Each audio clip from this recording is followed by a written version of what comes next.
commencer notre cours.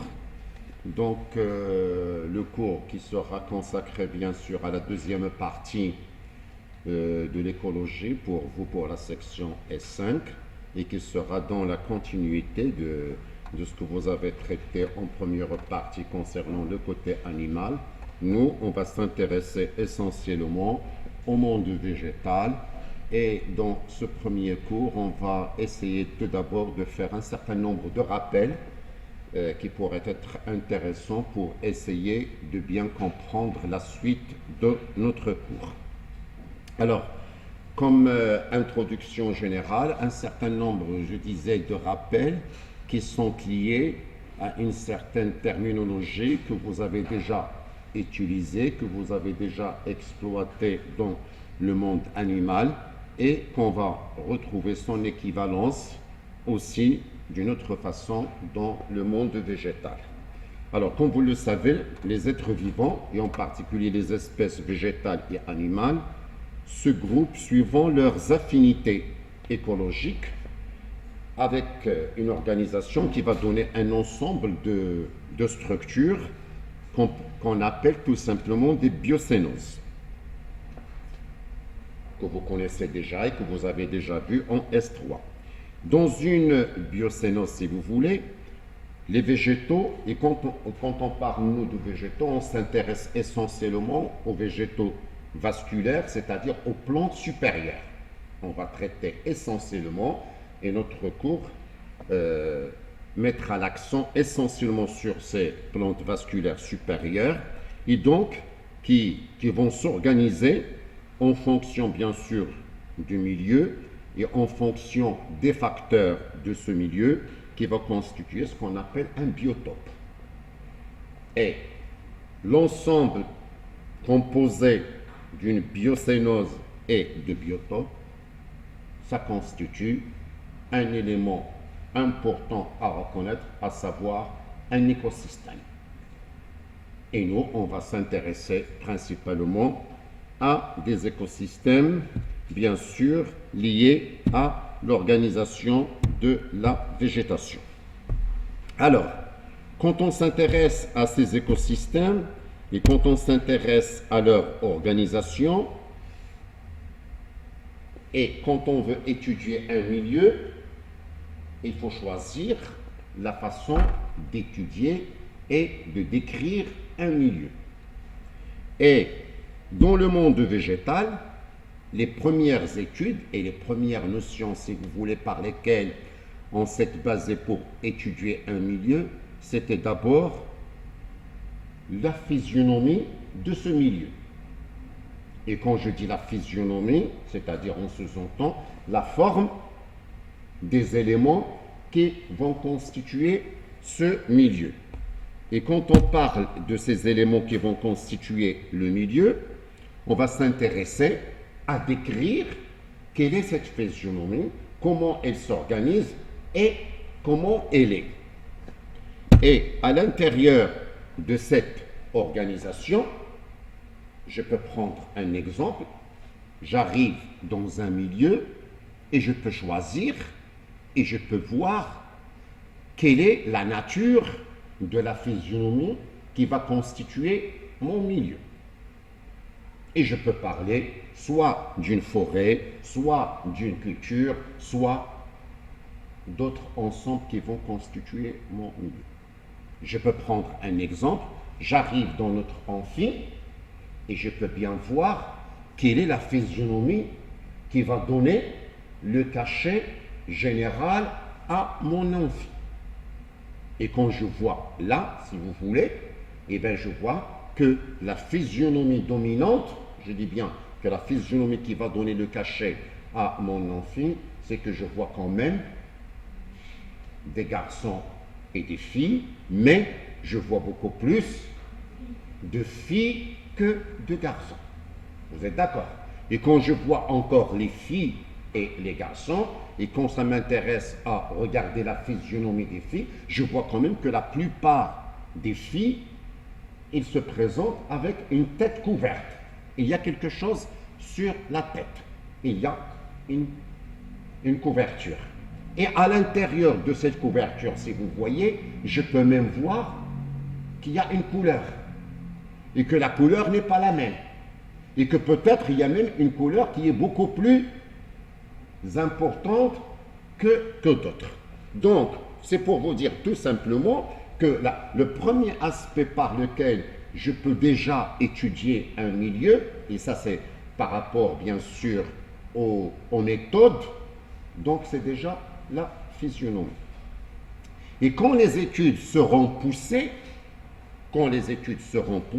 et qui seront bien sûr différentes, ces études d'une région à une autre, je peux préciser et mieux compléter cette étude, au lieu que ça reste à l'intérieur de la physionomie. Donc je peux faire une description beaucoup plus fine, beaucoup plus précise, et qui va me donner encore beaucoup plus de précision sur quoi? Sur la composition et la structure biologique qui sera à l'intérieur de mon milieu.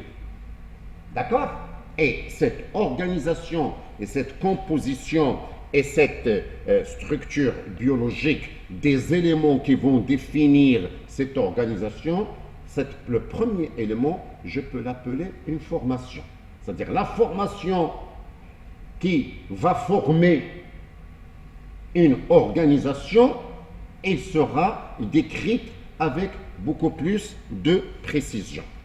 Et quand je vais descendre encore beaucoup plus précis à l'intérieur de ma formation, je peux voir quels sont les éléments qui vont constituer cette formation. Et ces éléments qui vont constituer cette formation auront un nom spécial que je peux appeler le groupement. Et quand je dis le groupement, c'est-à-dire que pour nous, dans le monde végétal, c'est-à-dire les espèces qui vont former la formation et qui vont essayer de s'installer à l'intérieur de mon milieu. Et quand je dis ils vont s'installer à l'intérieur de mon milieu, là, la première question va se poser. Comment ils vont s'installer? Est-ce qu'il va y avoir une règle qui doit être respectée, ou bien ces espèces vont s'installer au hasard? Or, malheureusement, dans la nature, le hasard n'existe pas, si je peux m'exprimer ainsi. Ce qui veut dire tout simplement quoi? Ce qui veut dire que mes espèces, qui vont former bien sûr mes groupements, ils vont s'installer en fonction de leur exigence. En fonction de leur exigence par rapport à quoi? Par rapport à mon milieu. Et par rapport à mon milieu, ils vont présenter des affinités qui vont faire qu'ils vont être dans une situation, dans une position, dans une région qui va répondre à quoi? À des conditions qui sont demandées par cette espèce. D'accord? Pour revenir à notre exemple de votre amphi, vous voyez bien, regardez bien, que vous êtes arrivé dans l'amphi, mais vous ne vous êtes pas installé par hasard. Et il y a des étudiants qui ont choisi d'être devant, d'autres qui ont choisi d'être au milieu, d'autres qui ont choisi d'être derrière. Et même en choisissant d'être devant, vous avez choisi d'être à côté de quelqu'un.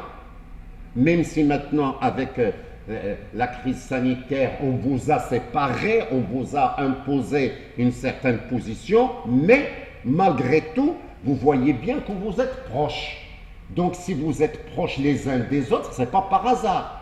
Soit que parce que vous appréciez la personne, soit parce que c'est votre ami, soit parce que c'est votre binôme, soit parce que vous travaillez avec, soit il y a quelque chose qui a fait à ce que vous avez choisi d'être à côté de cette personne, à côté de ce côté-là, et non pas de l'autre côté. Donc, ça veut dire que vous avez pris une position qui a répondu à quoi? À un certain nombre de vos conditions, de vos exigences, par rapport à quoi? par rapport au cadre général dont l'on fit pour s'installer.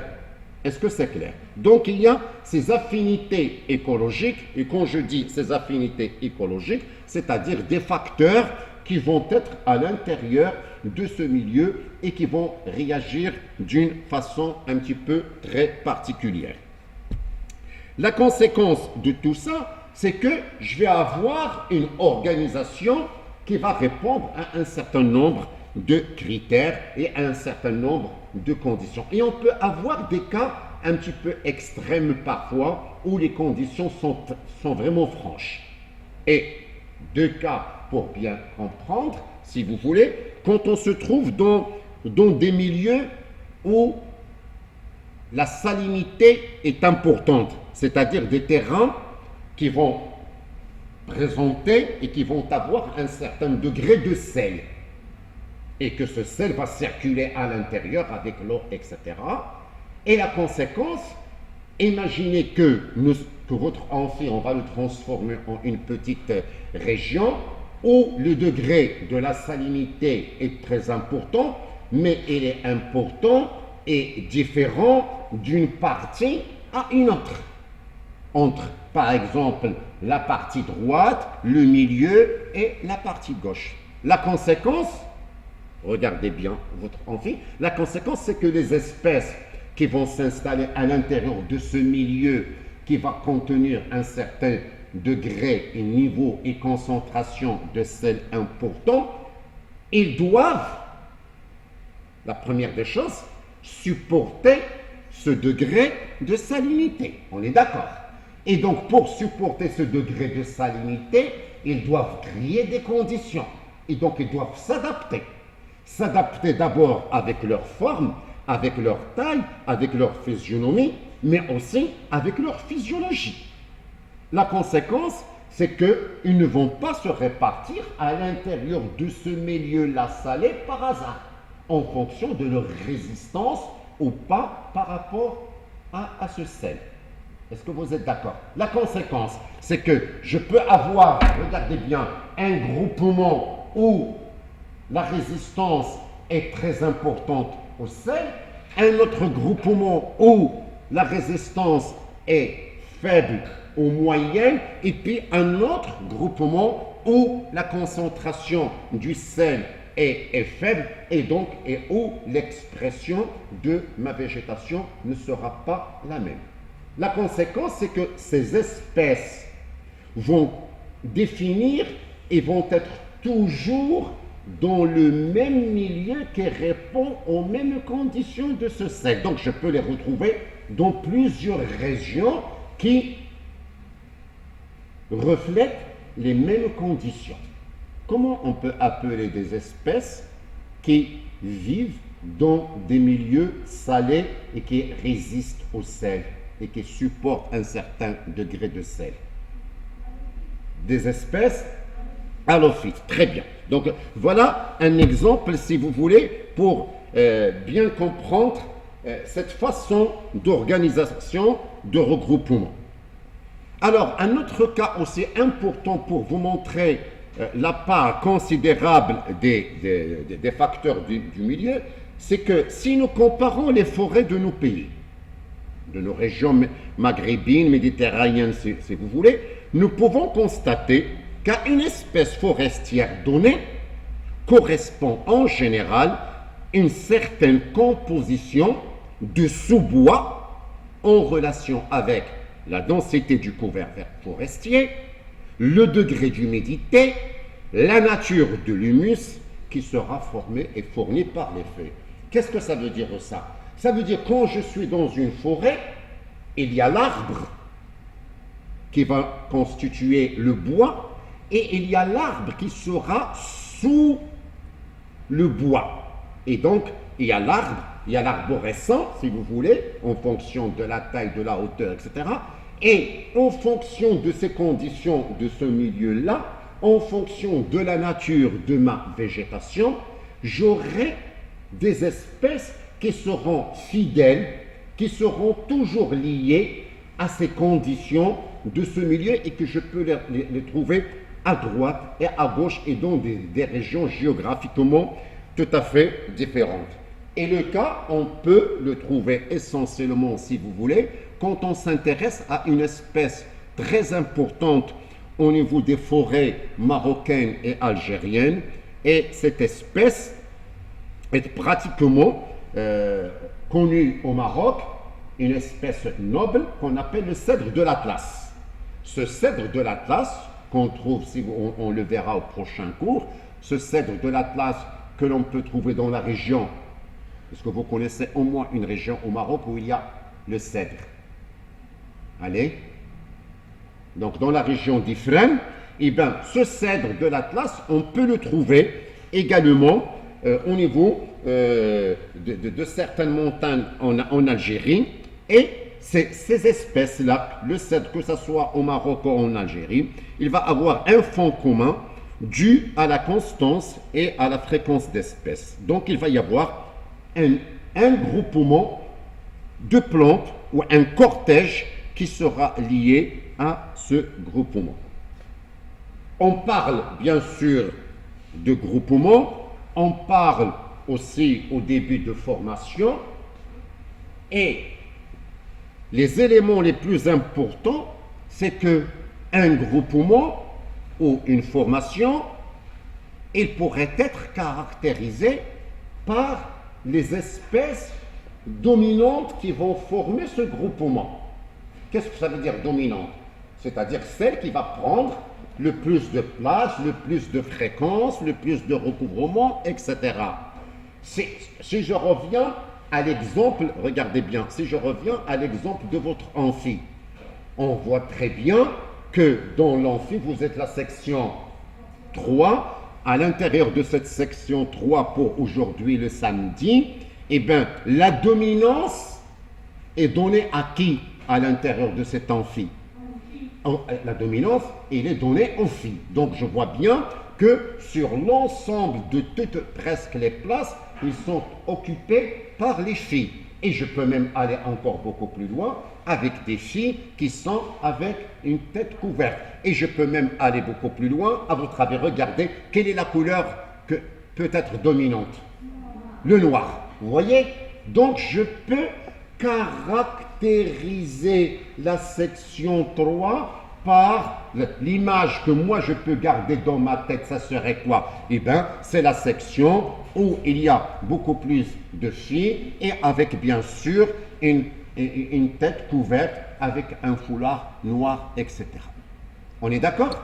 Alors, à l'intérieur, ces espèces dominantes, si vous voulez, qui vont former ce qu'on appelle l'essentiel de la masse végétale et qui peuvent jouer bien sûr un rôle déterminant d'espèces formatrices, c'est-à-dire qu'ils vont former mon groupement et ils vont participer tout simplement quoi?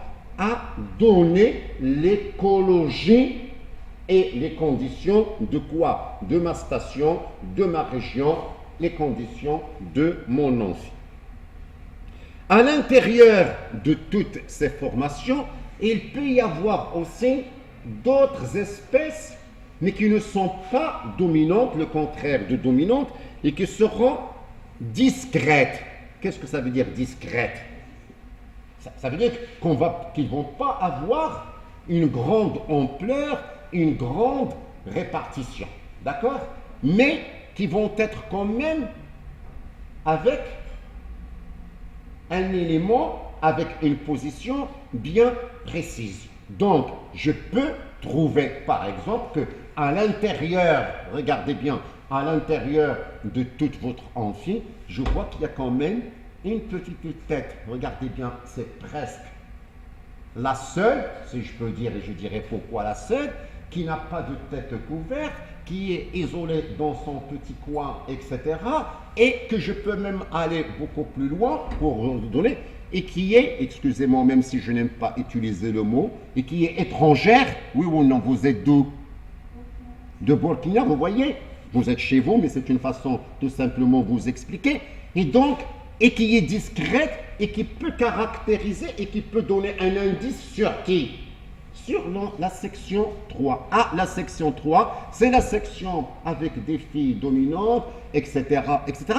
Et parmi les espèces qu'on repère, eh ben c'est la section où il y a la jeune bolonaise qui est tout à fait devant, en train de prendre des notes, etc., etc. Donc ça va nous donner un indice par rapport à quoi à caractériser ce milieu.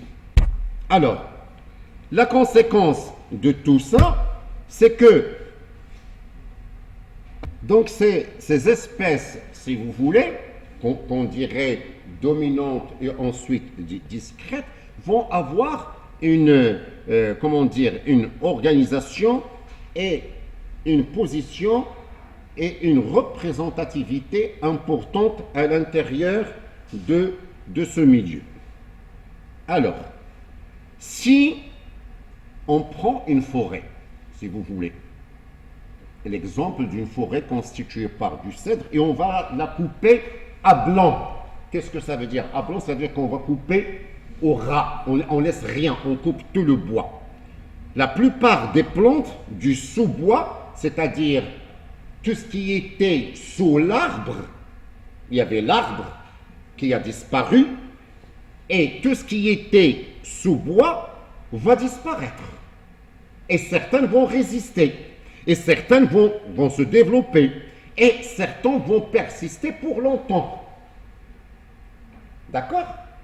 Au bout d'un certain moment, si vous voulez, lorsque ces espèces vont persister, alors que j'ai coupé, et que pour que l'arbre se reconstitue, il faut des années et des années.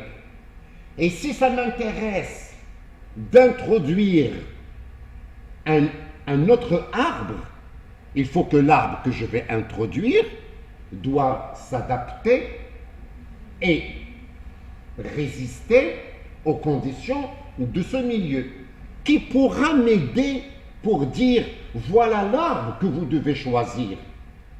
Et bien la présence de ces espèces qui restent là et qui vont me donner un indice sur quoi? Sur les conditions du milieu, et donc qui vont orienter mon choix pour dire non.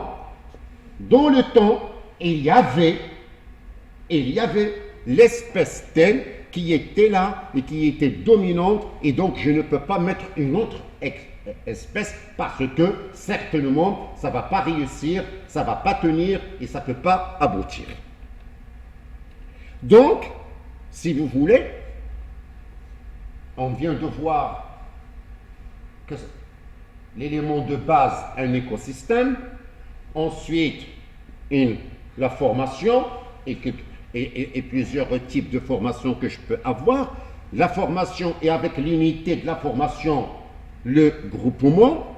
Seulement, c'est que cette façon d'appeler ces organisations sont différentes d'une école scientifique à une autre,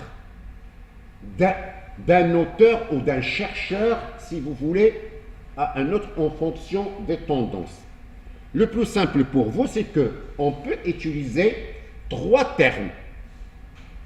Et quand je dis on peut utiliser 3 termes, si ça vous intéresse de faire de la lecture sur le monde végétal, etc., vous pouvez, en fonction de ce que vous lisez, vous pouvez tomber sur le mot communauté.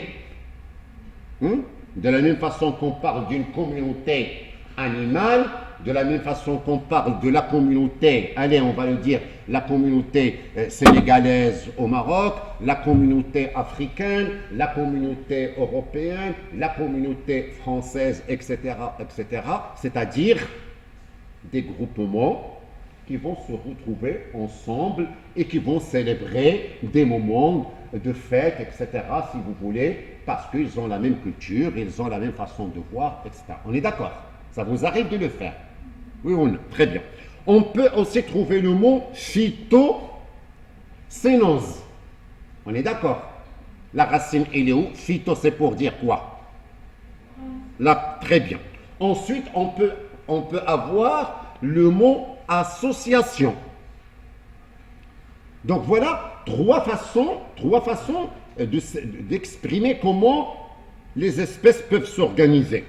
Mais ce qui veut dire que ces 3 mots ne sont pas à 100% synonymes.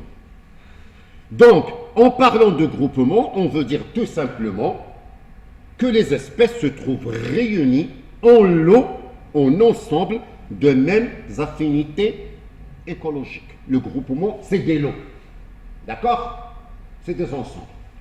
En parlant d'association, quand je parle de mot association, il y a associé. D'accord? Alors, on risque d'introduire indirectement, si vous voulez, des rapports de dépendance entre les espèces et non seulement entre celles-ci et le milieu. Qu'est-ce que ça veut dire ça? Ça veut dire quand il y a le mot association, imaginez deux entre vous qui s'associent, s'ils s'associent parce que chacun a besoin de l'autre. On est d'accord? Et quand je parle de l'association des espèces, ça veut dire les deux espèces peuvent avoir des intérêts entre les deux. Ils peuvent partager quelque chose. Partager quoi? Partager des conditions du milieu. Et il peut y avoir une concurrence entre les deux espèces vis-à-vis de quoi? Vis-à-vis des facteurs du milieu. Soit de l'eau, soit de la lumière, soit des éléments minéraux, etc., etc. Et à un moment donné, si je peux dire, l'importance des rapports vont être importants et qui vont s'exprimer. Par quoi? Par la concurrence.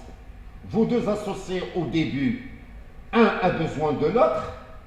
Je donne un exemple pour bien comprendre. Imaginez, vous avez deux amis, un qui a les moyens financiers et un autre qui a les idées avec un projet bien précis. Chacun va apporter une partie, mais au bout d'un moment, au bout d'un certain temps, il va y avoir la concurrence entre les deux et chacun va essayer de chercher son indépendance parce qu'il a conquéri le milieu, parce qu'il a conquéri le marché. On est d'accord? Et bien pour les espèces, ça sera la même chose. Une fois que l'une est devenue dominante, importante, etc., etc., et donc il peut éliminer l'autre parce qu'il devient à être concurrent. Donc, par la concurrence à l'intérieur du groupement, qui peut et qui entraîne le fait que l'écologie d'une espèce peut être différente suivant qu'elle soit ou qu'il est seul ou bien engagé dans l'association, selon son importance par rapport à l'association et par rapport à comment elle va tirer bénéfice par rapport aux facteurs qui sont dans mon milieu. Et par l'existence aussi, à l'intérieur du groupement, d'une organisation. Quand on est dans un milieu, il y a une organisation. Quelle organisation? C'est que les espèces, comme on me l'a bien dit, ne s'organisent pas au hasard. Organisation qui sera liée d'abord à la stratification des parties aériennes. Qu'est-ce que ça veut dire stratification? C'est-à-dire qu'il va y avoir des strates, donc il va y avoir des niveaux, et des niveaux dont la hauteur ne sera pas la même. Et comme la hauteur ne sera pas la même, donc il va y avoir des conditions qui seront tout à fait différentes vis-à-vis de quoi? Vis-à-vis de la recherche des facteurs de ces milieux. Donc, en fonction de leurs racines dans les différents niveaux du sol, vous savez très bien que toutes les plantes n'ont pas la même façon d'avoir leur prolongement à l'intérieur du sol et à l'intérieur de ce sol et les racines pour chercher quoi? Pour se fixer d'une part et pour chercher tous les éléments nutritifs pour l'absorption, etc. Ensuite, par rapport à la périodicité annuelle, qu'est-ce que ça veut dire la périodicité annuelle? Ça veut dire quand vous êtes dans un milieu, il y a le mot période, ça veut dire, et le mot annuel, ça veut dire quand on est dans un milieu, on n'a pas les mêmes plantes qui vont pousser en même temps. On est d'accord? Il y a des plantes qui vont pousser pendant, par exemple, l'automne, d'autres pendant le printemps, d'autres qui vont tenir le coup pendant l'hiver, etc., etc. Et donc, ce qu'on appelle, si vous voulez, le spectre biologique de votre milieu n'est pas le même. Et il n'est pas le même pour la simple raison parce que vos espèces vont avoir chacune une façon de réagir et de s'exprimer, et je dis bien, et de s'exprimer en fonction de quoi? De ses exigences, mais en fonction aussi des conditions qui vont régner à l'intérieur de mon milieu. Est-ce que c'est clair? Et heureusement que ce spectre biologique va nous donner différents types, bien sûr, de plantes avec des organisations tout à fait différentes. Quand on revient, si vous voulez, à un milieu, et après cette petite introduction, ce que nous intéresse, nous, c'est quoi? C'est d'avoir une idée sur la façon dont ces espèces vont s'organiser. Et ça nous intéresse aussi de savoir, pour vous, quelles sont les différentes méthodes utilisées quand on s'intéresse à l'étude de la végétation. Et quand je dis les différentes méthodes, ça se entend indirectement. Qu'est-ce qui m'intéresse à étudier? Quel est l'objectif de mon étude? Qu'est-ce que je cherche? Quelle est la finalité? Si ça m'intéresse uniquement que de savoir la forme des espèces qui vont former mon milieu et de mesurer cette forme, d'avoir une idée sur cette forme et de décrire sa diversité, donc je vais utiliser une méthode purement physionomique. On est d'accord? C'est le contraire.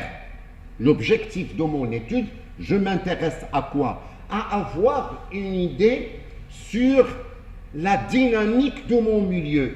Qu'est-ce que ça veut dire le mot dynamique? Oui, le mouvement, très bien. C'est-à-dire comment évolue la végétation dans mon milieu. Comment est cette végétation?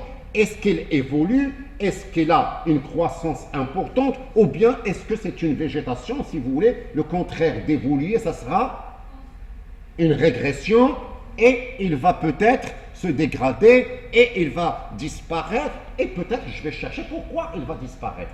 Donc, qui dit dynamique, dit mouvement, comme vous le dites. Donc, je vais avoir une idée aussi sur son activité et sur sa réponse vis-à-vis des conditions de ce milieu. Comment ma végétation va réagir, écoutez-le bien, comment ma végétation va réagir en fonction de quoi? En fonction des conditions du milieu. Et quand je dis en fonction des conditions du milieu, le mot condition, je le mets au pluriel. Et qui peut contenir plusieurs choses. D'accord. Alors, comment je vais faire pour savoir est-ce que dans mon milieu, ma végétation a une dynamique ou pas? Et bien, pour le voir, je suis obligé de faire une étude. Et pour étudier, et quand je dis étudier, ça veut dire étudier pour comparer. Et quand je compare, je dois avoir des références. Des repères entre quoi et quoi? Entre un état qui ne subit pas un certain nombre d'actions et un autre état où lequel je peux voir les influences du facteur du milieu. On est d'accord là? Donc, on peut le faire dans la nature en faisant quoi tout simplement? Eh bien, je peux arriver dans une montagne ou dans une forêt assez grande si vous voulez et je peux fermer une partie de cette forêt. Qu'est-ce que je veux dire par le mot fermé? C'est pas pour mettre une porte ou quelque chose. Je peux mettre une clôture. Je peux mettre des cloisons. Je peux mettre quelque chose pour interdire quoi? Pour interdire l'accès à cette partie qui m'intéresse pour voir comment il va évoluer. Donc, je vais faire cette clôture et je ne vais pas laisser passer qui en grande partie? Je la mets interdit à qui? À l'homme. Et il n'y a pas que l'homme et ses animaux. Très bien, on est d'accord. Donc, je vais priver l'homme de quoi? D'exploiter cette partie. Et à côté, je vais laisser le milieu complètement ouvert. Qu'est-ce que ça veut dire ouvert? L'homme va passer, l'homme va essayer peut-être de prendre du bois, les animaux vont venir, ils vont essayer de brouter l'herbe, ils vont manger bien sûr les fruits des plantes qui sont disponibles, etc., etc. Et dans ce cas-là, j'aurai à droite, si vous voulez, une partie qui est clôturée, une partie qui est protégée, une partie qui est presque isolée et qui va subir tout simplement quoi? Les conditions normales de mon milieu. Quelles conditions normales? Les conditions de la quantité de pluie qui va tomber dans mon milieu, les conditions normales de la température, les conditions à ce qu'il n'y aura rien qui sera dégradé. Donc ma végétation va faire quoi? Va pousser normalement parce qu'il n'y a pas d'animaux qui va venir couper, et l'arbre aussi va pousser normalement, etc., etc. Et comme ça m'intéresse de bien chiffrer ça scientifiquement, je peux faire des mesures. Je peux m'intéresser et mesurer quoi? Mesurer la taille des espèces qui m'intéressent et de voir leur évolution sur un mois, sur 2 mois, sur 1 an, sur 2 ans, en fonction de la période qui m'intéresse pour avoir une idée. Le résultat, ça serait quoi? C'est que la partie qui est protégée va vivre en équilibre avec les conditions du milieu et la partie qui était ouverte va subir quoi? Eh bien, elle va subir l'action de l'homme, l'action de ses animaux, l'action de son pâturage, etc. Et en conséquence, je vais observer quelle est déjà l'espèce ou le végétal qui était le plus cherché par l'homme, le plus cherché par les animaux, etc., etc. Et j'aurai une idée sur quoi? Sur la dynamique de mon milieu. Est-ce que mon milieu a une croissance importante, une vitesse importante, etc., etc. Et je peux comparer d'une région à une autre si vous voulez. Donc voilà un exemple comment je peux appliquer cette méthode dynamique qui me donnera une idée sur l'évolution de la végétation de mon milieu. Une autre méthode aussi, c'est la méthode purement floristique. Et quand je dis de la floristique, on fait appel à quoi? Aux espèces végétales. Donc ça m'intéresse cette fois-ci que de définir les listes des espèces. Et je vais dire, sans chercher le pourquoi, d'accord? C'est-à-dire, je vais voir, tiens, la liste, l'espèce telle, etc., etc., il est avec celle-là, l'autre, ils vont former une liste là, les autres, ils vont former d'autres listes, etc. Et ça va constituer une autre méthode qu'on appelle la méthode phytosociologique. Parce que ces espèces-là, ils vont se retrouver ensemble. D'accord? La phytoplante, sociologie. Sinon, je vais m'intéresser à une méthode qui sera la méthode écologique. Qu'est-ce que ça veut dire la méthode écologique? C'est-à-dire que je vais venir et je vais m'intéresser à comprendre les conditions de mon milieu.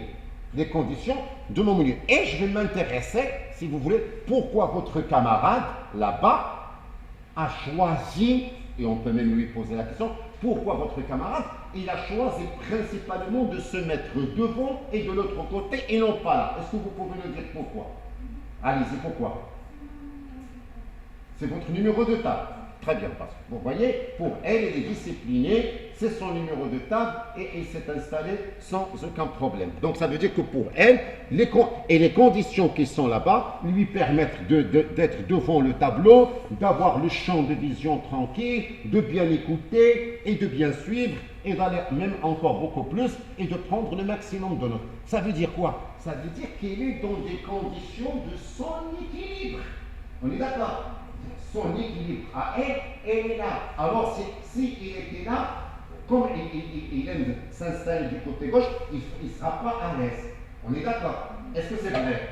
Voilà. Donc, ça veut dire qu'il va se retrouver avec les conditions de son milieu qui ont fait qu'il a choisi cette position. Donc, on peut combiner, et c'est ce qui nous intéresse, on peut combiner une méthode floristique, c'est-à-dire les espèces, et les conditions du milieu, c'est ce qu'on appelle la méthode phytoplante, écologie, c'est-à-dire qu'on va chercher à comprendre le pourquoi de l'installation et de la répartition de ces espèces.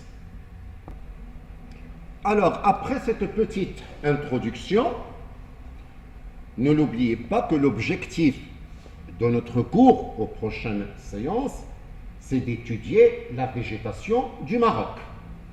Et quand je dis d'étudier la végétation, on n'a pas bien sûr tout le temps nécessaire pour étudier toute la végétation, mais on va s'intéresser aux principaux écosystèmes, au moins forestiers, qu'on connaît au Maroc.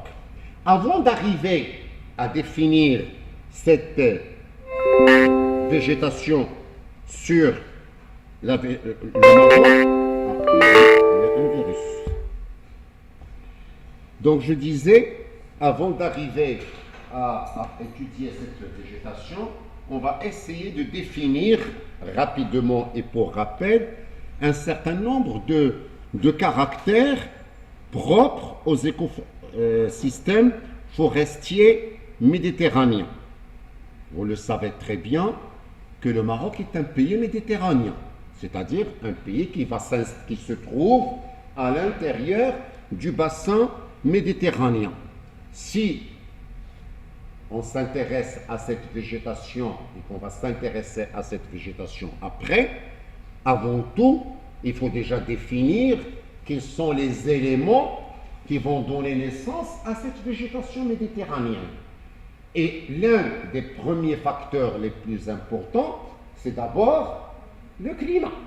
Donc ça veut dire que le climat général, le climat dominant qu'on trouve à l'intérieur de la région méditerranéenne, c'est déjà un climat méditerranéen.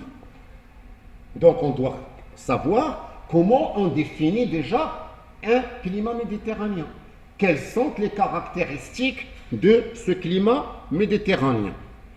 Et on le verra tout à l'heure si vous voulez, bien que, je dis bien que vous aurez un TP à partir de la semaine prochaine dans lequel on va traiter essentiellement les différentes méthodes et les différentes études utilisées pour définir les différents types de climat. Et on mettra l'accent, bien sûr, sur le climat méditerranéen. Alors, on peut, si vous voulez, donner les grandes lignes, au moins les premières, par rapport à ce climat, qui se résume avec la moyenne annuelle de température de l'ordre de 15 à 20 degrés, des hivers généralement doux, avec un gel exceptionnel, et une période de sécheresse estivale qui sera bien marquée. Je reviendrai tout à l'heure, si vous voulez, pour définir en grande partie ces éléments. Nous avons aussi quelques définitions à mieux préciser pour bien comprendre la suite de notre cours. Quelles sont les grandes caractéristiques, si vous voulez, d'un climat méditerranéen? On vous dit là, des hivers doux, on va dire des précipitations qui sont étalées sur toute l'année, mais surtout une période de sécheresse estivale et qui est marquée pendant l'été. Si je m'intéresse, écoutez bien là, si je m'intéresse à savoir comment se fait par exemple la répartition des précipitations dans une région méditerranéenne. Vous savez très bien que sur l'année, on a 4 saisons. On est d'accord? Qui sont par exemple l'hiver, le printemps, l'été et l'automne. On peut dire ça comme ça? Très bien. Si, regardez bien, je m'intéresse à ce qu'on appelle le régime pluvio-métrique saisonnier. Qu'est-ce que ça veut dire ça? Régime pluviométrique, ça veut dire de quoi? De la précipitation, mesure des précipitations, et qui est saisonnier, c'est-à-dire pendant les saisons. Si je m'intéresse à savoir comment se fait la répartition de mes précipitations pendant les saisons et que je veux classer mes saisons. Qu'est-ce que je veux dire? Je vais classer mes saisons. Quelle est la saison la plus pluvieuse? la deuxième, la troisième, et quelle est la dernière saison pour laquelle la quantité de précipitation est la plus faible. Je peux, en fonction de mes positions, de mes situations, de mes régions, soit avoir l'hiver en premier, suivi du printemps, suivi de l'automne, suivi de l'été. Soit je peux avoir, on est d'accord, soit je peux avoir et je peux continuer. On est d'accord? Chose que je peux avoir, soit la dominance de l'hiver, du printemps ou de l'automne, et qui seront les premiers à être les plus pluvieux, mais chose dont je suis sûr et certain, c'est quoi? C'est que l'été représente la saison la moins pluvieuse et la plus sèche, très bien, moins pluvieuse c'est la plus sèche, et encore en même temps, qu'est-ce qu'il y a? Si c'est l'été, il y a un autre facteur qui est important et qui est la température qui sera la plus température. L'été, c'est pas la plus faible, à la plus élevée, donc la plus chaude. Donc je préfère entendre des termes qui sont précis et significatifs. Donc, vous l'avez dit vous-même, l'été, c'est là où il y a quoi? La quantité de précipitation la plus faible. Et on verra en TP, si vous voulez, avec une autre méthode, comment on peut bien étudier ça et comment on peut. Mais déjà, rien qu'avec le régime pluviométrique saisonnier, ça, c'est une caractéristique du climat méditerranéen. Voilà une des caractéristiques. C'est-à-dire que la saison la plus sèche et la moins pluvieuse et la plus chaude, c'est l'été. D'accord? Et on verra le détail, si vous voulez, en TP. Deuxième élément important qui nous intéresse, si vous voulez, c'est que la définition, écoutez-le bien, c'est que la définition d'un certain nombre de termes n'est pas la même selon qu'on est en Europe ou dans la partie sud-méditerranéenne ou encore au Maroc. Et le premier terme qui nous intéresse, nous, c'est le terme forêt. C'est-à-dire que si je suis en Europe, et en particulier en Europe moyenne, le fait de se retrouver dans un milieu et où le recouvrement de la végétation est supérieur à 80% et que la hauteur des arbres peut atteindre supérieur ou égal déjà à 10 mètres, je suis dans une forêt. D'accord? Ça, c'est en Europe. Quand je descends un peu au sud, quand je viens encore au Maroc, je ne trouve pas cette condition. C'est-à-dire que dans les pays méditerranéens, si on a un recouvrement supérieur à 40% et des tailles et des hauteurs qui sont supérieures à 4 mètres, on peut déjà utiliser le terme forêt. Donc vous remarquez bien quoi? Que la physionomie, que la forme, que l'architecture d'un milieu quand on est en Europe et l'image que j'aurai et la vision que j'aurai de la forêt en Europe ne sera pas la même à 100% lorsque je suis dans la région méditerranéenne et lorsque je suis au Maroc. Mais il peut y avoir des exceptions. Je dis bien, il peut y avoir des exceptions. Et on a des exceptions au Maroc, à votre avis, où on est sûr et certain que je trouve des arbres, généralement, dont la hauteur dépasse largement 4 mètres. Dans la région du Nord, oui, ou encore dans la région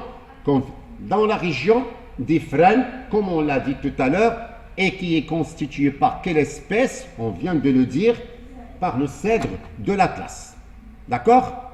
Alors, donc voilà déjà deux éléments importants, si vous voulez, pour bien comprendre cette définition. On est toujours dans la région méditerranéenne et on va essayer de comprendre les caractères de ces régions méditerranéennes, et en particulier de la des écosystèmes. Premier élément à connaître, c'est ce qu'on appelle l'hétérogénéité. Qu'est-ce que ça veut dire le mot hétérogène? Différent. Donc il y a une grande diversité. D'accord. Alors, s'il y a hétérogénéité, de quel ordre? Première hétérogénéité, si vous voulez, c'est ce qu'on appelle l'hétérogénéité floristique et phytosociologique, puisque tout à l'heure on a bien dit, lorsque je vais appliquer une méthode d'étude qui est purement floristique, ça s'appelle aussi une méthode phytosociologique. On est d'accord? Donc ça veut dire quoi? Une hétérogénéité floristique.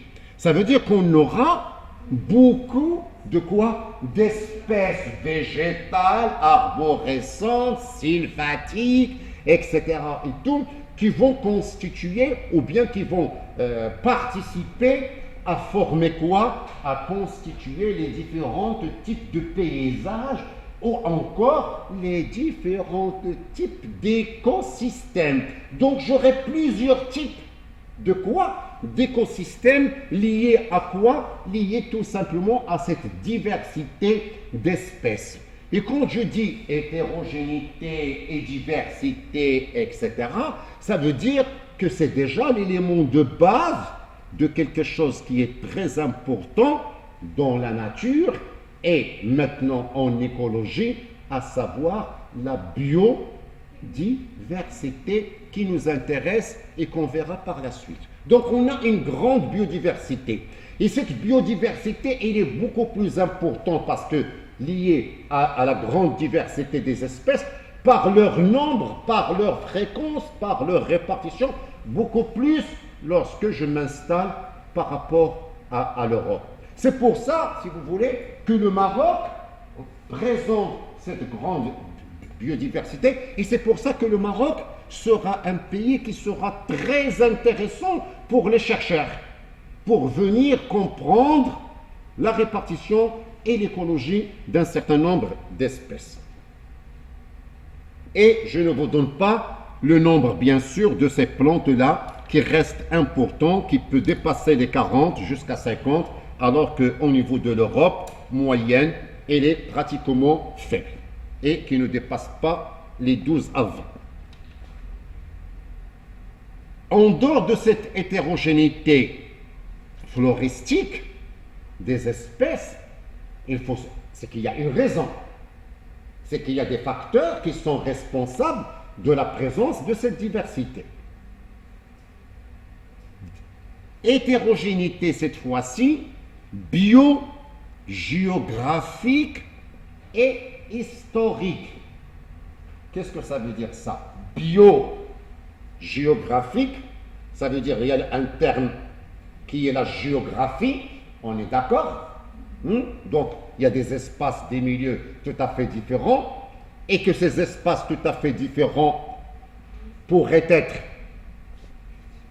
à l'abri d'espèces différentes, on est d'accord? Et il y a l'histoire. Quelle histoire? L'histoire de la région méditerranéenne. Et le bassin méditerranéen, si vous voulez, ou la région méditerranéenne, c'est une région qui a une très longue histoire. Une histoire géologique, et je ne rentre pas dans les détails. Une histoire climatique, avec toutes les différentes phases, et je ne rentre pas sur tous les éléments du quaternaire, des glaciations, etc., etc. Une histoire culturelle, et toutes les civilisations que l'on trouve à l'intérieur de bassin méditerranéen, une histoire très ancienne, architecturale, etc. Et je peux donner qu'un exemple très simple. Si on ne prend que le cas du Maroc, regardez bien, pour la plupart de vous savez très bien que le Maroc est un pays qui a une longue histoire, et que lorsque vous êtes au nord du Maroc, quand vous êtes dans le nord, la région de Tanger, Tétouan, Chefchaouen, etc., l'architecture que vous avez dans ces régions et les paysages que vous avez dans ces régions, la population que vous avez dans ces régions avec leur culture, leur tradition, etc., n'est pas la même que lorsque vous êtes dans la région de Fès, Ifra et Meknès. Ce n'est pas la même chose que lorsque vous êtes dans la région de Marrakech, etc. Ce n'est pas la même chose que lorsque vous êtes dans la région d'Agadir. Ce n'est pas la même chose que lorsque vous êtes dans la région de Ouarzazate, Zaboura, Hamil. Et ce n'est pas encore la même lorsque vous êtes dans la région de Dakhla, l'Ayoun, le Sahara marocain, etc. Donc il y a une grande diversité, et cette diversité s'est répercutée sur toutes les composantes de quoi? De mon milieu. Est-ce que c'est clair? Et tout ce que je vous dis là, on peut pousser encore plus, et bien on peut anticiper la végétation que j'ai au nord du Maroc n'est pas la même au milieu, n'est pas la même au centre, n'est pas la même au sud. Pour aller beaucoup plus loin, puisque je sens que vous suivez bien. Est-ce que c'est clair? Donc, à l'intérieur de ce bassin, j'ai donné l'exemple simple du Maroc, et bien à l'intérieur de cet exemple simple, on est quand même frappé par cette diversité. On est quand même frappé par les couleurs des terrains, la géologie que vous avez au nord, les couleurs du sol, etc. et tout, et les formes. Et ces formes-là, quand je dis les formes, sont le résultat de l'action du climat sur une grande période. Et parmi ces actions-là, il y a bien sûr le climat, il y a l'effet de l'érosion, et quand il y a l'érosion, ça veut dire qu'il va y avoir à donner un cachet et une expression définitive à quoi? À toutes les organisations structurales, géologiques et tout ce que vous voulez à l'intérieur, et qui va donner naissance quoi? C'est que dans tout ce monde-là, j'ai des îles, j'ai des montagnes avec des hauteurs et des altitudes tout à fait différentes. J'ai même des zones isolées, le Sahara, etc. et tout. Ça veut dire tout simplement que ces différents milieux, allez, je vais utiliser peut-être un terme que vous connaissez très bien en écologie animale, ces différentes niches, ces différents milieux, ces différentes zones, ces différents habitats, d'accord, pour essayer. Tout ça va donner naissance à quoi? Eh bien, il va abriter un certain nombre d'espèces dont vous avez dit qu'il y a une diversité, et que parfois, comme certains milieux sont isolés, etc., protégés et tout, peut-être que ça va donner naissance à des espèces typiques, propres à ce milieu-là, et que je ne vais pas trouver ailleurs. Comment je peux les appeler? Très bien, des espèces endémiques, c'est-à-dire des espèces qui vont caractériser ce milieu-là avec des conditions bien propres. Eh bien, c'est le cas qu'on trouvera bien sûr par la suite par rapport à un certain nombre d'espèces. Donc, tout ça pour vous dire, cette grande hétérogénéité biogéographique et a donné un cachet, vous savez qu'est-ce que c'est qu'un cachet?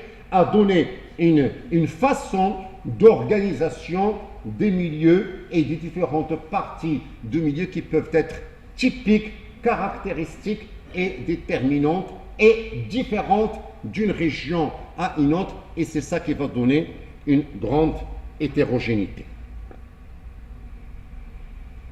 Autre hétérogénéité très importante, c'est l'hétérogénéité climatique et bioclimatique. Alors, qu'est-ce que ça veut dire ça? Ça veut dire que là, on va se retrouver dans une grande diversité de quoi? De climat. Et cette diversité du climat méditerranéen est très importante parce qu'il est lié aux facteurs qui vont définir le climat et à leur diversité. Et ça sera l'objet, bien sûr, du TP qu'on va essayer de voir la semaine prochaine. Mais on va dire quand même quelques éléments pour bien comprendre ça. Premier élément important pour nous, si vous voulez, c'est la diversité et le grand intervalle et la grande différence du facteur pluviométrique. Qu'est-ce que ça veut dire le facteur pluviométrique? C'est-à-dire le taux, allez-y, vous lisez sur votre Google, allez-y, c'est ça? Non, je vois, je suis avec vous. Ah, c'est très bien. Donc, le taux, très bien, le taux de précipitation ou la quantité de précipitation, si vous voulez, qui va tomber au Maroc, qui nous intéresse, et lorsque je m'intéresse à cartographier la répartition de ces précipitations en fonction des quantités et en fonction des régions. On vous a présenté une carte, et cette carte, écoutez-le bien, qui est très importante à exploiter pour la suite. Je profite pour vous dire que chaque document que vous avez pour votre cours a sa place considérable pour bien comprendre la suite de votre cours. Et que ces documents-là, on en aura besoin depuis la première séance jusqu'à la dernière séance. Ce qui veut dire, très clairement, essayez de les voir, de les revoir et de les bien assimiler. Et si vous avez un souci, n'hésitez pas à poser des questions. Est-ce que c'est clair? Donc, qui dit cartographie, pour simplifier, c'est-à-dire qu'on va utiliser des couleurs, on va utiliser des légendes pour avoir les mots-clés pour bien comprendre quelle est la signification de notre facteur qu'on est en train d'étudier. Notre facteur, c'est les précipitations.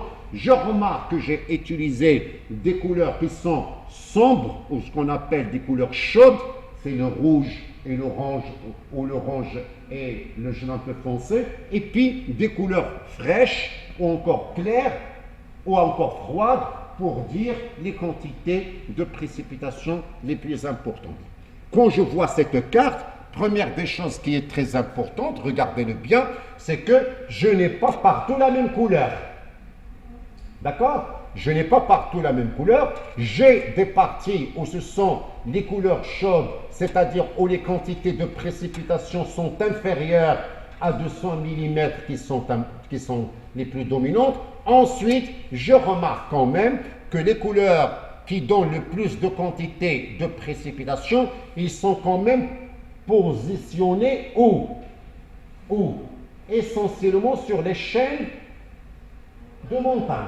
Vous voyez bien, au nord, regardez bien, on a la forme presque d'un croissant, on a une chaîne de montagne, comment on l'appelle celle qui est au nord? Le Rif. Au niveau du Rif, vous voyez bien, vous avez au nord le Rif, ensuite vous avez le Moyen Atlas, ensuite vous avez tout l'Atlas, et tout ça, ça fait un arc, on dirait un arc. De telle sorte, si vous remarquez bien, que la répartition, que le rôle de la montagne va jouer un rôle très important pour diviser le Maroc en régions ou en zones où les quantités de précipitations ne seront pas les mêmes. On est d'accord? Vous le voyez ça. Donc, vous remarquez bien que cette quantité de précipitation n'est pas la même. Alors, partons de ce facteur de précipitation, On s'est intéressé à étudier le climat méditerranéen, et pour l'étudier, il y a un chercheur qu'on appelle Homberger qui a inventé une formule. Quelle formule? C'est le Q2 qui est égal à 1000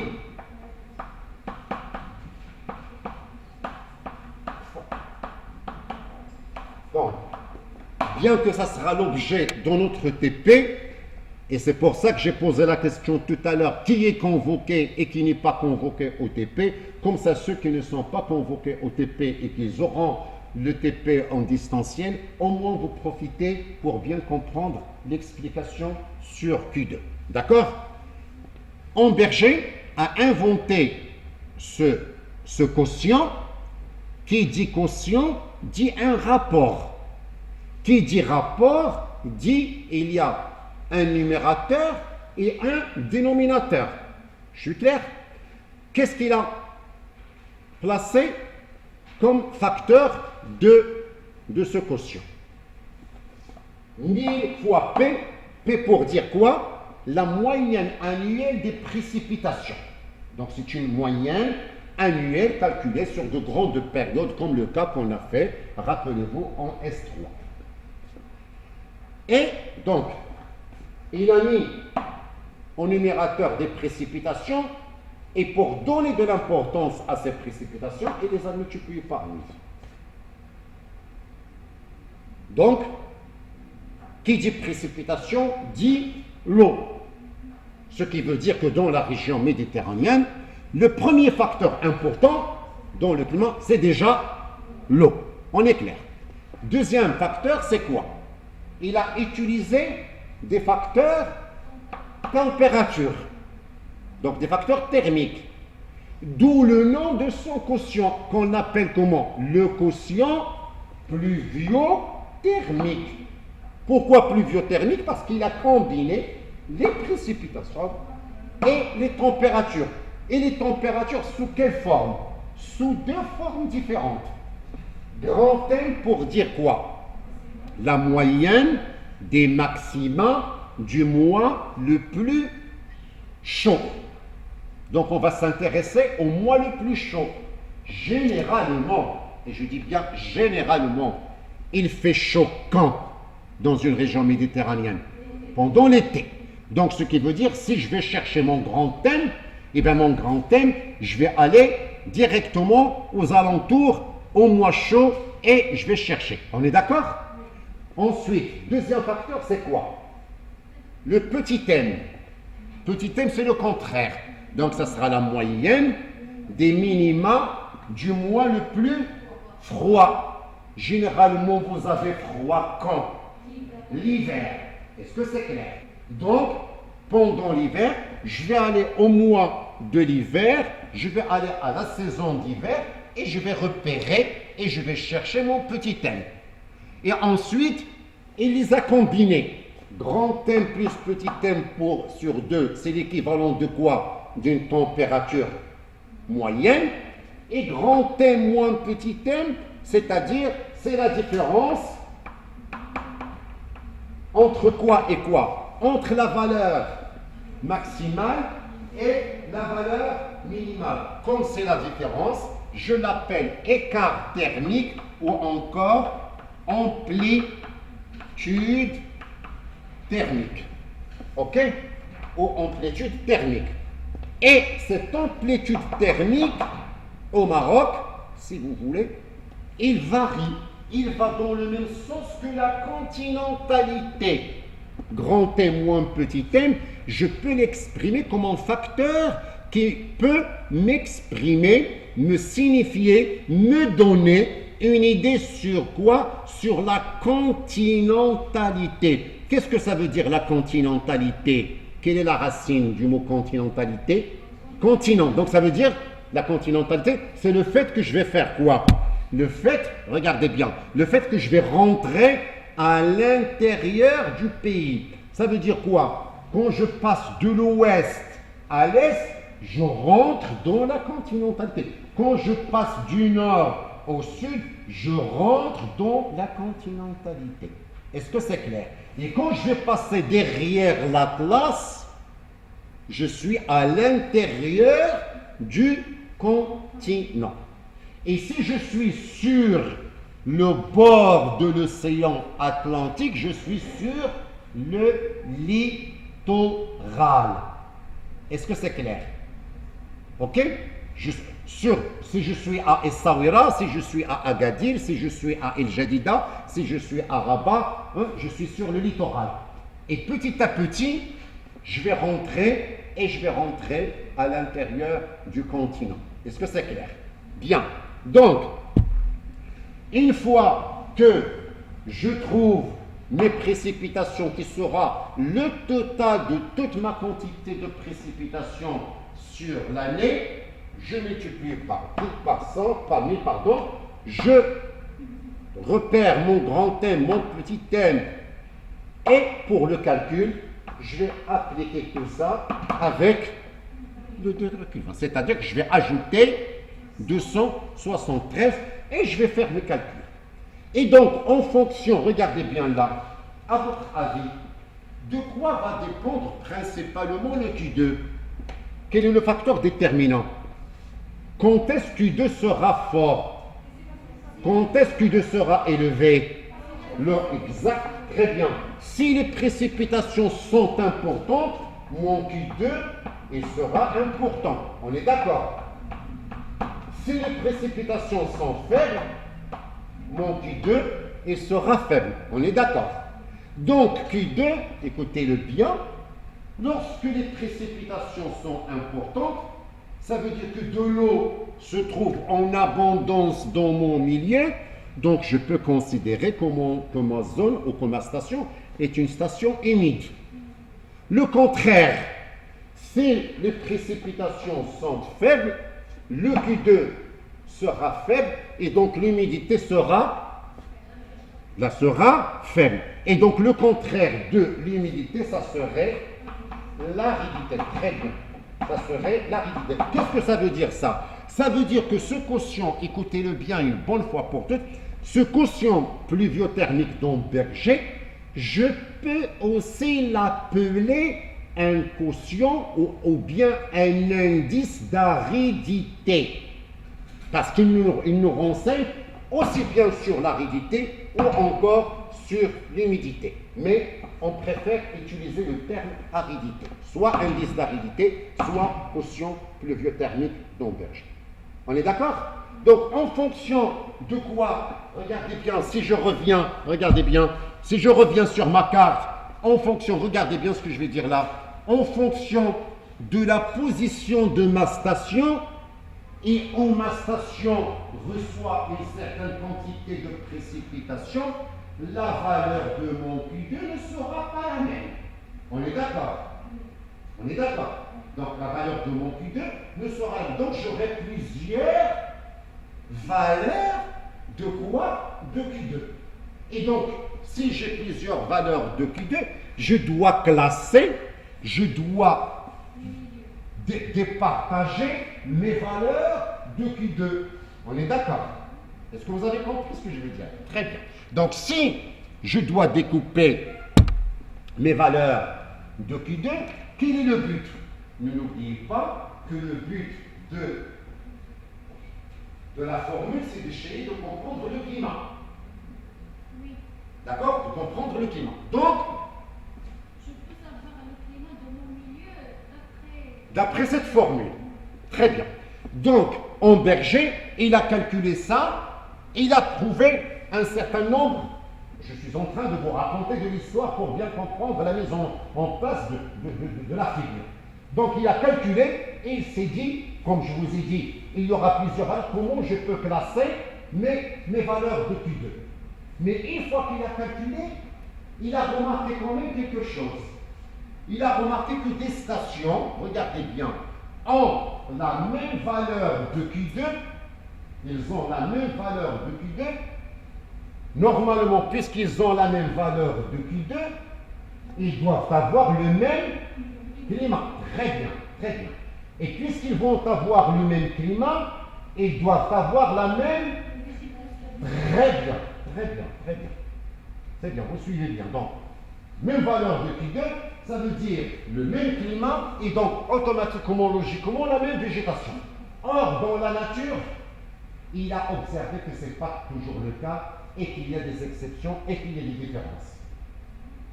Regardez votre bande ici. Vous voyez? Ok? Je peux bien imaginer ça comme si la même valeur de Q2. On est d'accord? Et pourtant, à l'intérieur de ce banc, vous avez 4 fils qui sont installés d'une façon différente. On est d'accord? Et j'irai même beaucoup plus loin pour bien comprendre. Ils sont installés de la même façon et ils ne sont pas habillés de la même façon. On est d'accord? On dirait que j'ai téléphoné pour que vous soyez installés là. Ils ne sont pas installés de la même façon. À votre avis, laquelle parmi ces 4 filles-là, même s'il y a une exception, laquelle la moins habillée, la moins couverte, si vous voulez? Vous êtes d'accord? Très bien. Et les plus couvertes, elles sont là. On est d'accord? Ils sont dans le même banc. Regardez-le bien, ils sont dans le même banc. S'ils ne sont pas couverts de la même façon, ça veut dire quoi? Ils n'ont pas la même quoi? La même résistance vis-à-vis de quoi? Très bien. Vous avez vu? Très bien. Vous avez vu? Froid. Ils n'ont pas la même résistance vis-à-vis du froid. On est d'accord? Et puisqu'ils n'ont pas la même résistance vis-à-vis du froid, ils vont s'exprimer d'une façon tout à fait différente. On est d'accord?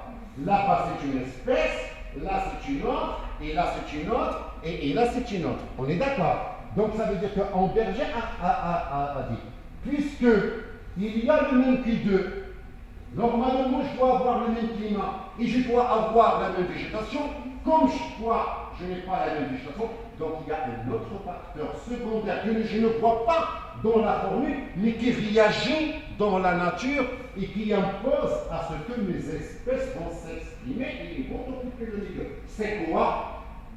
C'est le froid, c'est-à-dire la valeur de petit m, c'est-à-dire la façon dont l'hiver va passer à l'intérieur de votre région.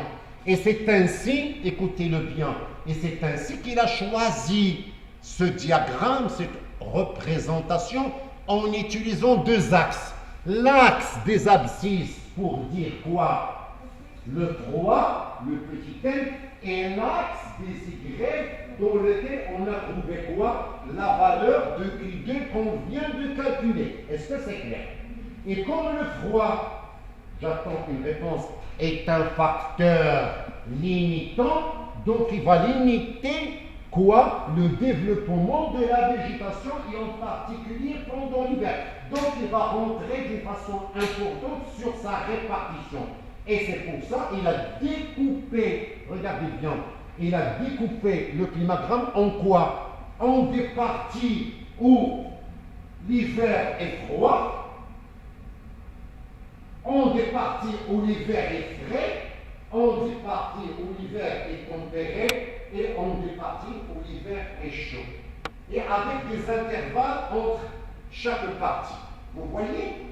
Est-ce que c'est clair? Vraiment, c'est bien précis. Et il a appelé ça quoi? La nature de l'hiver ou le sous-étage, c'est-à-dire voilà mon hiver. Ça veut dire quoi maintenant? Ça veut dire après, il doit regrouper les autres stations et les mettre ensemble.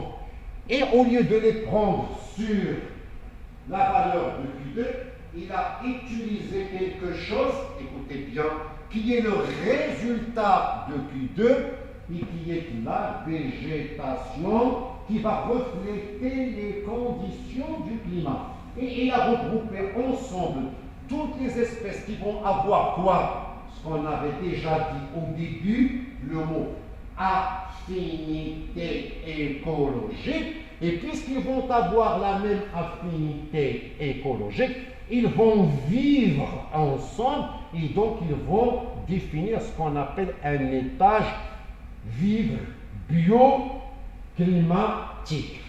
Est-ce que c'est clair? Et c'est quoi ces étages bioclimatiques? C'est le saharien, c'est l'aride, c'est le semi-aride, c'est le subhumide, etc. Est-ce que vous suivez? Ça veut dire quoi? Ça veut dire, écoutez, que je passe du saharien à l'aride.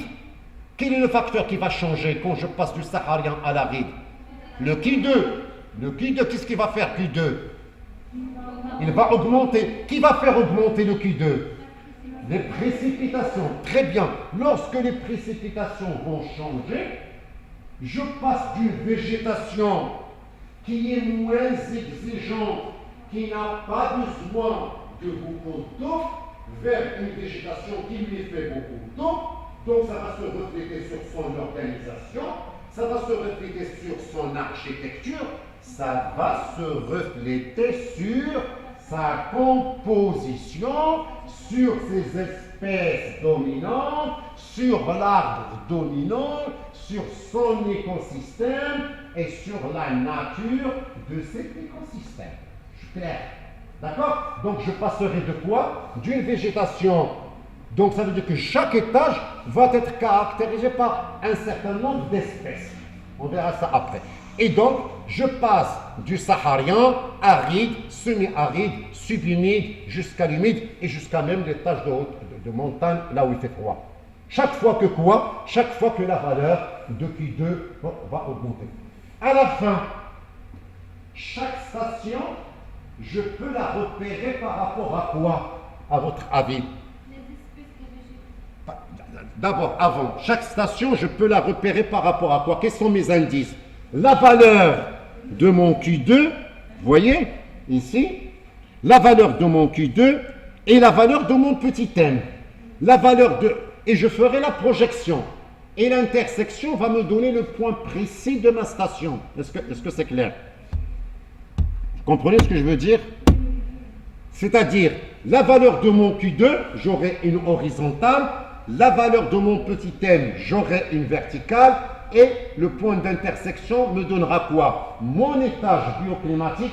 Est-ce que je suis dans le subhumide? Est-ce que je suis dans l'aride? Est-ce que je suis dans l'humide?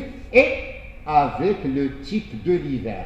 Et mon hiver, ça sera, est-ce qu'il sera froid? Est-ce qu'il sera tempéré? Est-ce qu'il sera chaud? Etc. etc.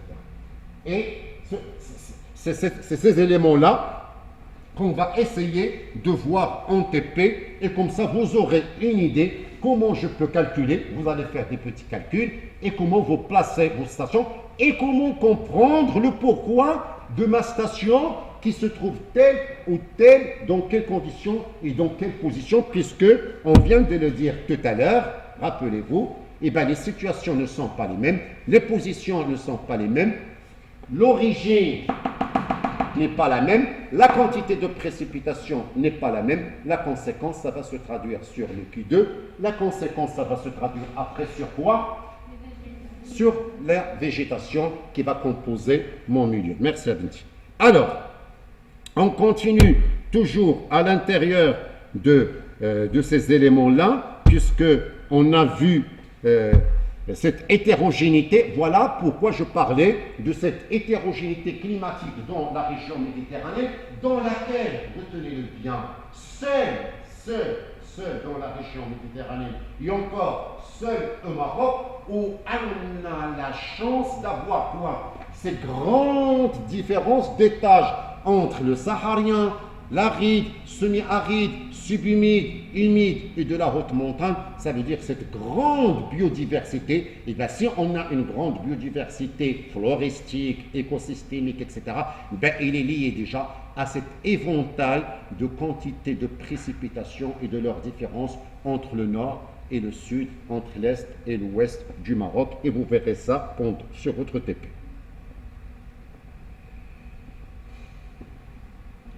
Hétérogénéité des milieux, hétérogénéité du climat, et on verra les détails en TP. Et bien, comme vous l'avez bien compris, je suis content de vous entendre suivre, c'est que ça va se refléter sur le milieu. Et donc, il va y avoir une hétérogénéité de quoi? Eh bien, hétérogénéité des écosystèmes forestiers et qui sera liée à la nature et à la diversité des forêts qu'on aura à étudier.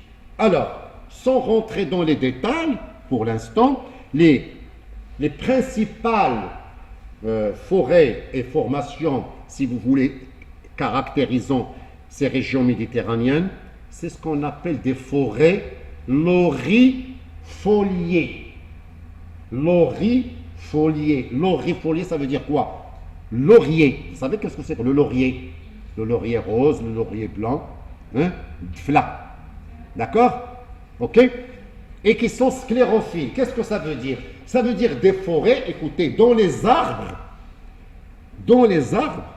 ont des feuilles, et que ces feuilles, lorsque vous les prenez, lorsque vous les touchez, ils seront rugueuses, ils sont durs, ils sont coriaces, et ils vont se terminer par des petites épines. D'accord? Quels sont les exemples types de ces espèces? On va trouver, si vous voulez, l'oléastre, l'arganier, le pistachier, les chênes, différents types de chênes, soit le chêne vert, soit le chêne liège, si vous voulez. On va trouver encore, et on verra ça la suite, des forêts de conifères. Vous remarquez bien, chaque fois que je prononce un mot, je le découpe exprès. D'accord? Donc des forêts de conifères. Qu'est-ce que ça veut dire conifères? C'est-à-dire des arbres dont le fruit est un cône. Donc vous l'avez vu en TP.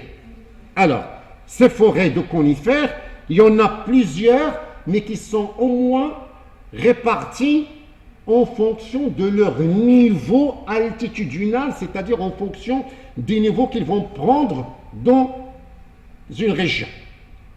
Et qui dit niveau altitudinal, c'est-à-dire des niveaux qui vont répondre à des conditions du milieu. Donc, ils n'ont pas les mêmes exigences. Donc, ils n'ont pas la même écologie. Quels sont ces conifères? Eh bien, il y en a plein. Des conifères de basse altitude, c'est-à-dire l'exemple des pins, l'exemple du thuya, si vous voulez, des conifères de moyennes altitudes, d'autres pins d'altitude, des conifères d'altitude, le sapin, si vous voulez, et des conifères de hautes altitudes, tels que le genévrier turifère. Toutes ces espèces, on va les voir prochainement. Donc, le plus important, retenez quand même qu'il y a une deuxième catégorie de conifères, plutôt de forêts, et qui sont producteurs d'un cône et qui sont principalement des gymnospermes, si on peut dire. Troisième type de forêt, c'est ce qu'on appelle des forêts caducifoliées. Tout à fait le contraire des premières qui sont sclérophiles, dont les feuilles sont persistantes et qui vont rester tout le temps. Là, on peut trouver des forêts avec des arbres qui ont des feuilles caduques. Caduques, ça veut dire quoi? Ça veut dire qu'ils vont tomber. Des feuilles caduques vont tomber. Ils vont tomber quand? Ils vont tomber pendant la mauvaise saison. Donc l'arbre va changer de feuillage, il va changer de couleur, etc. pour réagir à quoi? Pour réagir aux conditions du milieu. Et là, c'est des cas qu'on trouvera dans des parties bien précises au Maroc et dans des localités bien précises et pas n'importe où.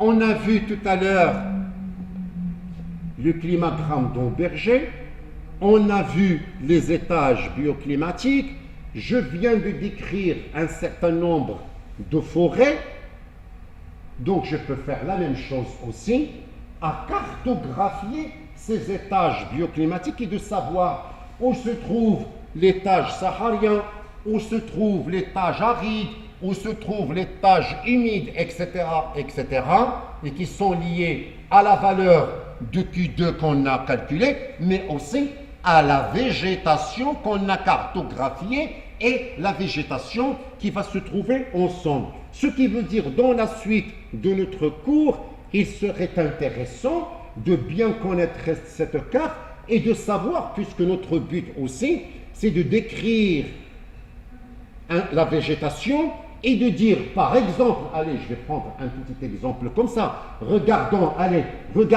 la région de Rabat, vous voyez Rabat sur votre carte, vous la voyez? Oui? Vous la voyez maintenant? Vous voyez Rabat? Vous voyez la région de Rabat, et dans la région de Rabat, si vous voulez, il y a quand même la couleur qui est verte. La couleur verte pour dire pour vous quoi? Le bioclimat subhumide. Et dans la région de Rabat, il y a une végétation spéciale qu'on trouve aux alentours de Rabat. C'est quoi? Il y a une forêt que vous connaissez à Rabat. La forêt de Marmora. Donc ça serait bien pour vous, une fois qu'on aura à décrire chaque formation, de la situer géographiquement et de mettre la superposition pour comprendre, ah tiens, la région de Rabat, elle est cartographiée dans le vert, il est dans le subhumide, et etc., etc. Et ça sera de même pour les autres espèces. Donc ce qui veut dire, c'est une carte dont vous aurez l'utilité et vous aurez besoin de bien l'exploiter.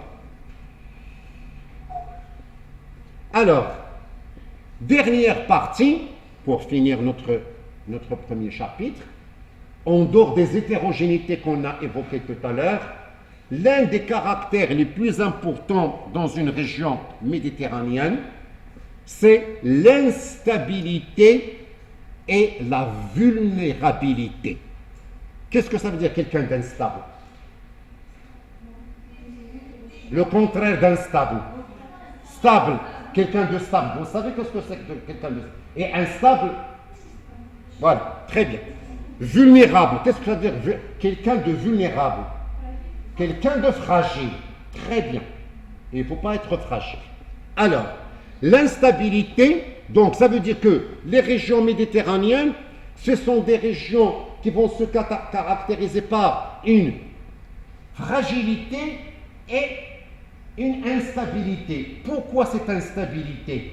Eh bien, si on a une instabilité, c'est que déjà, il y a des facteurs, et en particulier, les facteurs qui sont liés à cette hétérogénéité. Puisqu'on a une hétérogénéité, quand il y a l'hétérogénéité, ne l'oubliez pas, il va y avoir des concurrences, etc. Donc ça veut dire qu'il peut y avoir une qui va être concurrencée par l'autre, une qui va se fragile beaucoup plus que l'autre, une qui va subir des facteurs qui ne sont pas les mêmes, une qui va résister à d'autres, etc. Donc tout ça, ça va se traduire sur les différents écosystèmes en grande partie. Autre élément important, ne l'oubliez pas, on l'avait dit tout à l'heure, c'est que le bassin méditerranéen est un bassin de longues histoires, avec toutes les histoires que l'on peut imaginer, avec toutes les sortes que j'avais évoquées tout à l'heure. Et à l'intérieur de cette région qui est ancienne, il y a des espèces qui vont constituer des paysages, et comme ces espèces se trouvent depuis de longues années, donc ils vont finir par faire quoi? Par être vieilles. Et quelqu'un de vieux, à un moment donné, il va perdre quelque chose. Il va perdre quoi? Son activité, et surtout quelle activité? Physiologique et tout, et surtout la fertilité. D'accord? Donc pour nous, ces arbres-là, ils vont perdre quoi? Leur pouvoir de se reproduire, de se régénérer, de donner des graines, et que ces graines ne peuvent plus assurer quoi? Assurer la continuité de ces espèces. Donc ils vont finir à un moment donné par disparaître. Pourquoi? Parce que ce sont des espèces qui seront un petit peu dépassées par l'âge, si je peux m'exprimer ainsi pour simplifier. Autre caractère aussi, qui est très important, en dehors de ce caractère d'archaïsme et d'isolement que l'on retrouve à l'intérieur de ces régions méditerranéennes et qui va avoir une action importante sur ces espèces, l'avant-dernier caractère, c'est le caractère écologique. Et dans ce caractère écologique, il y a un facteur important et qu'on a bien défini, et qui est du premier ordre, et qui est même le premier facteur limitant, à savoir, très bien, les précipitations. Et Et l'un des traits marquants des précipitations quand on est dans une région méditerranéenne, vous pouvez penser à ce que vous avez étudié l'année dernière en S3, rappelez-vous le TP, quand on a tracé les courbes de précipitation de la région de Marrakech, rien que pour comprendre, l'un des caractères de ces précipitations, c'est quoi? C'est l'irrégularité. Qu'est-ce que ça veut dire l'irrégularité? Ça veut dire que le contraire des réguliers, c'est régulier. D'accord? Donc cette irrégularité des précipitations, et qui est une caractéristique bien sûr du climat méditerranéen, et à l'intérieur de l'irrégularité, il y a aussi l'intensité de la pluie.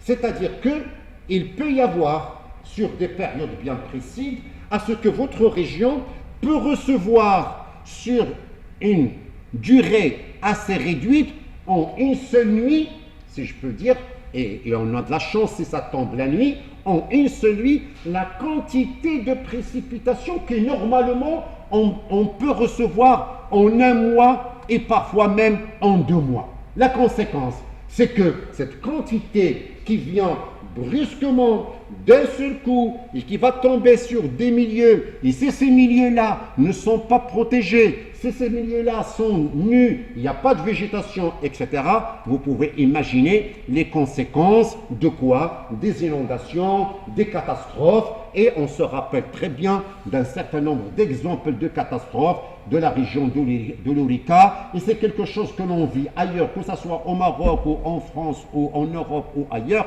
où vous avez des intensités où les quantités peuvent endommager et faire des dégâts énormes par rapport à la population. La conséquence, bien sûr, de cette eau qui va tomber dans votre milieu et qui va bien sûr entraîner le départ du sol, va entraîner le lessivage, va entraîner des matériaux et tout ça va venir de la montagne, de l'amont, et qui va entraîner des dégâts importants que l'on peut trouver au niveau des barrages, au niveau des terrains de culture, etc.